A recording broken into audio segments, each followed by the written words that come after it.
नमस्कार दोस्तों, आप सभी का स्वागत है टेक्नोलॉजी कीड़ा चैनल में। और इस वीडियो में आज हम लोग बात करेंगे कि मॉडल पॉपअप जो है वो कैसे डिस्प्ले किया जाए ASP.NET कोर के अंदर। ये एक सिंपल सा एग्जांपल है जो आप लोगों को डिमॉन्स्ट्रेट करेगा कि कैसे एक मॉडल पॉपअप जो है वो कर्ड ऑपरेशन के साथ जो है वो डिस्प्ले किया जाता है। तो सबसे पहले हम लोग एम्प्लॉयज़ को गेट कर लेते हैं। तो ये जो चीज़ है, सबसे पहले हम लोगों ने क्या किया है, जितने भी एम्प्लॉयज़ हैं उनको गेट किया है। तो डाटाबेस के साथ तो कनेक्शन आप लोगों को आता ही है कि डाटाबेस के साथ कनेक्शन कैसे किया जाता है, और एक लिस्ट ऑफ एम्प्लॉयज़ की जो डिटेल है वो भी आप लोगों को आता है। तो हम लोग एक बार के लिए एम्प्लॉयज़ कंट्रोलर में चलते हैं और यहाँ पर आप लोग देखिए जो इंडेक्स पेज है वो तो एज़ यूजुअल आप लोगों के पास जैसा होता है वैसा ही है। लिस्ट ऑफ एम्प्लॉयज़ को गेट किया गया है कंटेक्स्ट से, आप लोग आसानी से गेट कर सकते हैं। और उसके बाद में आप लोग जो है रिटर्न कर सकते हैं लिस्ट ऑफ एम्प्लॉयज़ को व्यूज़ के ऊपर। तो हम लोग इंडेक्स के ऊपर देख लेते हैं। ये है जो एम्प्लॉय कंट्रोलर है और एम्प्लॉय व्यूज़ ही आप लोगों का मिलेगा एम्प्लॉयज़, और इसमें index.cshtml फाइल को हम लोग ओपन करके देखते हैं। ठीक है, तो इसमें आप लोगों के पास एज यूजुअल वैसा ही है जैसे कि टेबल बनी हुई है, उसमें फॉर ईच लूप लगा हुआ है और आप लोगों के एम्प्लॉयज़ जो है वो गेट हैं। लेकिन अगर आप लोग ध्यान से देखें तो यहाँ पर आप लोगों के पास जो है वो एक बटन कंट्रोल है और एक डिवीज़न है जिस पर प्लेस होल्डर लिखा हुआ है, प्लेस होल्डर हेयर। ठीक है, और यहाँ पर एक बटन कंट्रोल है जिस पर लिखा हुआ है टाइप, तो बटन है, क्लास जो कि बूटस्ट्रैप क्लास है, डाटा टॉगल नाम से एक एट्रीब्यूट है जिसमें एजेक्स मॉडल लिखा हुआ है, डाटा टारगेट है जिस पर लिखा हुआ है ऐड एम्प्लॉय। ठीक है, और डाटा यूआरएल है जिस पर यूआरएल जो है वो गेट किया गया है, डाटा यूआरएल url.action create। ठीक है, तो ये हो गया क्रिएट बटन, सिंपल सी बात है। और यहाँ पर आप लोगों के पास है बटन दूसरा जिसमें एडिट लिखा हुआ है, बटन तीसरा डिटेल लिखा हुआ है, बटन चौथा जिस पर डिलीट लिखा हुआ है। एज यूजुअल डाटा टॉगल जो है वो एजेक्स मॉडल है, सभी में एजेक्स मॉडल लिखा हुआ है। देखिए यहाँ पर भी एजेक्स मॉडल है, तो डाटा टॉगल तो एजेक्स मॉडल है। डाटा टारगेट जो है वो यहाँ पर ऐड एम्प्लॉय है यहाँ पर आप लोगों के पास ऐड एम्प्लॉय है, यहाँ पर भी ऐड एम्प्लॉय है। ठीक है, डाटा टारगेट भी आप लोगों का जो है वो सभी का सेम है। ठीक है, किसी के कोई भी चेंजेस जो है वो नहीं है। अब बात आती है हमारे डाटा यूआरएल की। तो यहाँ पर आप लोगों के पास देखिए डाटा यूआरएल जो है वो क्या है, यहाँ पर क्रिएट को कॉल करेगा ये कंट्रोलर के अंदर। यहाँ पर ये डाटा यूआरएल जो है एडिट को कॉल करेगा, उसमें आईडी जो है वो पास करेगा। आईडी कहाँ से लाएंगे, जो item.id आएगी वहीं से पास कर देंगे। डिटेल में डिटेल की आईडी आ जाएगी, यहाँ पर इसकी आईडी आ जाएगी। तो सिर्फ डाटा यूआरएल जो है वो चेंज है। लेकिन फिर हम लोगों ने ये जो चीज़ें हैं डाटा टारगेट और डाटा टॉगल क्यों लिखे हैं वो मैं अभी आप लोगों को बता दूंगा। तो सबसे पहले ये जो पेज है वो आप लोगों का रन हो जाता है। उसके बाद में आप लोग जो हैं सबसे पहले क्रिएट पर क्लिक करते हैं। तो क्रिएट पर जैसे ही आप लोग क्लिक करते हैं तो ये पेज ओपन होकर आता है जिसमें आप लोगों के पास ऐड एम्प्लॉय आता है, नेम आता है, ईमेल वगैरह आता है।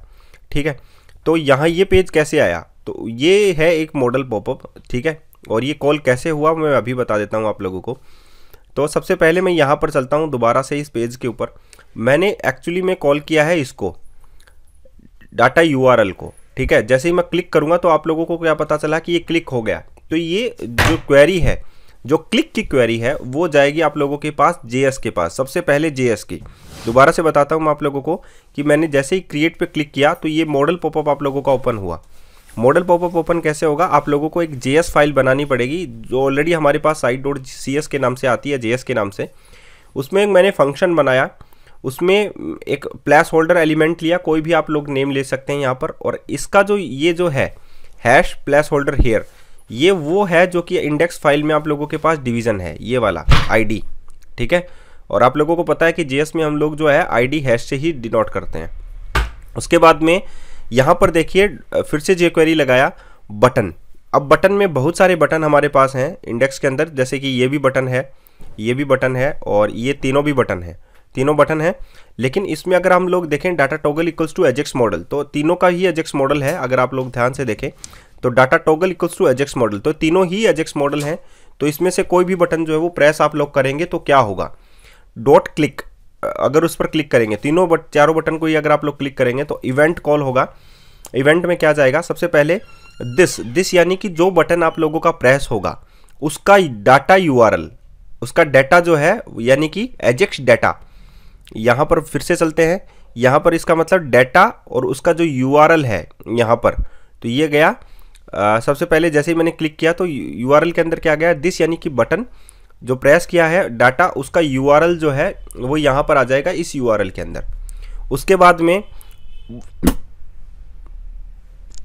वो एनकोडेड फॉर्मेट में होता है, उसको हम लोगों ने क्या कर लिया, डिकोड कर लिया, ठीक है। उसके बाद में हम लोगों ने एक एजेक्स की कॉल की।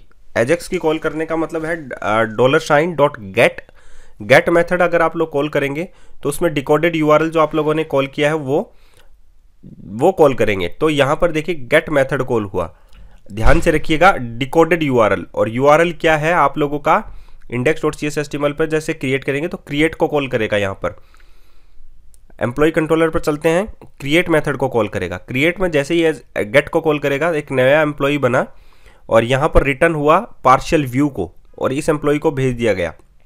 अब हम लोग इसको देखते हैं, underscore employ model partial page call होगा। पार्शियल पेज आप लोगों का व्यू शेयर्ड फोल्डर में होता है, और यहाँ पर आप लोगों के पास हम लोग दोबारा से इसमें देख लेते हैं व्यूज, और आप लोगों के पास है या तो उसी फोल्डर में आप लोगों को मिलता है, एम्प्लॉयज वाले में भी मिल जाएगा सॉरी। इसमें देखिए सबसे पहले अपने खुद के फोल्डर में वो चेक करता है कंपाइलर। तो यहाँ पर देखिए ये मिला एम्प्लॉय मॉडल पार्शियल, ये मिला, ये इसको कॉल कर लेगा, इसको डिस्प्ले कर देगा उस मॉडल पॉपअप के अंदर। अब ये पॉपअप के अंदर कैसे दिखाई दिया वो मैं आप लोगों को बताता हूँ। देखिए सबसे पहले जब आप लोगों ने इंडेक्स बटन पे इस बटन को कॉल किया, ठीक है, तो सबसे पहले ये डाटा टॉगल एजेक्स मॉडल ये जेएस कॉल हुआ, ठीक है। उस पर क्लिक किया तो ये कॉल हुआ, ये कॉल, ठीक है, वगैरह वगैरह हो गया। इसने क्रिएट को कॉल किया और index.cshtml के ऊपर भेज दिया, ठीक है। तो इसने किसके ऊपर भेज दिया, इसके ऊपर, ठीक है। तो कि इस पर भेजा तो यहाँ पर क्या है, class equals to modal fade, ठीक है। फेड है तो मतलब नॉर्मली दिखाई देता आप लोगों को। ऐड एम्प्लॉय, जब आप लोग बूटस्ट्रैप की ये मॉडल क्लास यूज में लेते हैं तो आप लोगों को एज ए मॉडल ही वो दिखाई देता है, ठीक है। तो ये आप लोगों को यूज करना पड़ेगा, modal fade, modal dialog, modal content, modal header. आप लोगों का मॉडल का जो हेडर है वो पार्ट पे क्या लिखा हुआ होगा आप लोगों के पास, ऐड एम्प्लॉय हो गया। यहाँ पर साथ में आप लोगों के पास एक क्रॉस बटन भी आप लोगों को दिखाई देगा, data dot dismiss equals to modal आप लोगों ने जस्ट पास इसमें कर दिया, ठीक है। जैसे एक बटन हो गया है ये, ठीक है। तो यहाँ पर देखिए डाटा डिसमिस लिखा हुआ है आप लोगों के पास, इक्वल्स टू यहाँ पर क्या चला जाएगा, मॉडल। अभी ये चीज़ भी मैं आप लोगों को बताऊंगा। अब मॉडल की बॉडी में क्या क्या है, नेम है, ईमेल है, और यहाँ पर एक सेव बटन है, यहाँ पर देखिए, ठीक है। डाटा डिसमिस इक्वल्स टू यहाँ पर क्या लिखा हुआ है, modal. Data save equals to यहाँ पर क्या लिखा हुआ है, मॉडल। यानी कि इन मॉडल्स में से कोई भी बटन हम लोग पास करेंगे तो ये मॉडल को ही कॉल कर रहा है। तो जीएस में दोबारा से चलते हैं, यहाँ पर देखिए क्लिक प्लेस होल्डर, तो ये प्लेस होल्डर पे ही तो आएगा। ये सबसे पहले जब मैं इसको रन करूंगा तो जब ये क्लिक करूंगा तो ये जो डायलॉग बॉक्स है ये प्लेस होल्डर पर ही रन हो रहा है। ये कैसे पता चला आप लोगों को कि प्लेस होल्डर पर रन हो रहा है, क्योंकि यहाँ पर देखिए प्लेस होल्डर, जैसे ही क्लिक करूंगा तो ये डिकोडेड फॉर्मेट में आएगा, और यहाँ पर देखिए place holder dot HTML data जो है जो यहाँ से आया एम्प्लॉयज़ का पूरा क्रिएट के लिए, वो सारा का सारा यहाँ पर लोड हो जाएगा। डॉट फाइंड, मॉडल फाइंड किया, डॉट मॉडल शो हो गया, ठीक है। तो यहाँ पर मॉडल को फाइंड करेगा और मॉडल को क्या कर देगा, शो कर देगा, ठीक है। लेकिन जब मैंने इस पर बटन पे क्लिक किया, इस बटन पे मैंने क्लिक किया इस वाले पे, तो ये डिसमिस, इस पे कॉल किया तो डिसमिस, इस पे कॉल किया तो डिसमिस, मतलब सभी के लिए डिसमिस को ही कॉल कर रहा है। तो क्लिक किया, डाटा सेव इक्वल्स टू किसको कॉल कर रहा है, मॉडल को। यहाँ पर देखिए दोबारा से एम्प्लॉइज में चलते हैं, अगर मैं इस बटन को कॉल करता हूँ तो भी यहाँ पर देखिए डाटा डिसमिस के अंदर क्या है, मॉडल। यहाँ पर मैं कॉल करता हूँ डाटा सेव के अंदर क्या है, मॉडल। सभी में मॉडल है, मॉडल डिसमिस में भी मॉडल। तो यहाँ पर आप लोग जेएस के अंदर देखिए कि यहाँ पर डाटा सेव के अंदर क्या है, मॉडल, ठीक है। तो मॉडल है तो फंक्शन कॉल होगा। यूआरएल को गेट किया, सबसे पहले फॉर्म को गेट किया, फॉर्म को गेट करेंगे तो एम्प्लॉय मॉडल, इसका जो फॉर्म है फिलहाल एम्प्लॉय मॉडल का वो क्या है, ये वाला फॉर्म है। ये किसको कॉल करेगा, पोस्ट मेथड को, ठीक है। पोस्ट मेथड को कॉल करेगा तो यहाँ पर मेथड भी देखिए क्या है, form parent form, action URL क्या होगा, एक्शन उठाएगा, यूआरएल क्या हुआ, दिस यूआरएल, सेंड डाटा, यहाँ पर देखिए सेंड डाटा कर देगा फॉर्म डॉट सीरियलाइज की फॉर्मेट में, पोस्ट कर देगा डाटा को यूआरएल के साथ और डाटा के साथ। तो पोस्ट कर देगा कहाँ पर, एम्प्लॉय कंट्रोलर के अंदर यहाँ पर, और एम्प्लॉय जो है वो सक्सेसफुली ऐड हो जाएगा। ऐड हो जाएगा तो यहाँ पर देखिए रिटर्न क्या लिखा हुआ है, return partial view employ model partial. यहाँ पर देखिए, यहाँ पर जैसे ही क्रिएट करेगा तो ये एम्प्लॉय मॉडल पार्शियल EMP यहाँ पर ये लिखा गया है। लेकिन अगर आप यहाँ पर ये कॉल कर लेंगे रिटर्न रीडायरेक्ट टू एक्शन, और यहाँ पर आप लोग एक्शन को कॉल कर लेंगे तो क्या होगा देखिए, मैं दोबारा से आप लोगों को दिखाता हूँ पोस्ट करने के बाद कि मैंने यहाँ पर किया। इसको मैं रिफ्रेश कर देता हूँ, दोबारा से रन कर लेते हैं। पहले में और अब में क्या अंतर है वो दिखा देता हूँ, उसके बाद में आप लोगों को क्लियर समझ में आ जाएगा कि ये चीज़ जो है वो कैसे रन हो रही है। ठीक है, तो ये सबसे पहले कॉल हुआ, इसमें मैंने क्रिएट किया। एम्प्लॉय में मैंने यहाँ पर लिखा रमेश, उसमें मैंने लिखा रमेश @xyz.com। ओके, और मैंने सेव बटन पे क्लिक किया। सेव पे क्लिक करते ही यहाँ पर रमेश जो है वो लोड नहीं हुआ, और जब मैं रिफ्रेश करूँगा तो यहाँ पर रमेश जो है वो ऐड हो गया है। तो यहाँ पर जब मैंने कॉल किया तो ये पोस्ट मेथड कॉल हुआ, पोस्ट मेथड में सेव चेंजेस हो गया। यहाँ पर आप लोग देख सकते हैं कि मैंने डायरेक्टली इसको कॉल किया था, क्रिएट में पोस्ट जो है वो डायरेक्टली कॉल हो गया था, और यहाँ पर पोस्ट होने के बाद में सबसे पहले जब सेव चेंजेस हो जाता है तो यहाँ पर ये दोबारा से लौट कर आता है किस पर, site.js के अंदर। तो यहाँ पर जो फंक्शन है उसमें आप लोगों के पास क्या आता है, data place holder dot find model dot model hide. तो ये मॉडल जो है वो हाइड हो जाता है दोबारा से ऑटोमेटिकली, चाहे यहाँ पर डाटा आए या ना आए, वो डाटा जो है वो क्या हो जाता है, हाइड हो जाता है। तो अगर आप लोग ये भी नहीं लिखोगे, ये भी लिख दोगे तो भी चलेगा। तो Ctrl+Z दोबारा से कर देता हूँ मैं। यहाँ पर ये था एम्प्लॉय मॉडल पार्शियल एम्प्लॉय।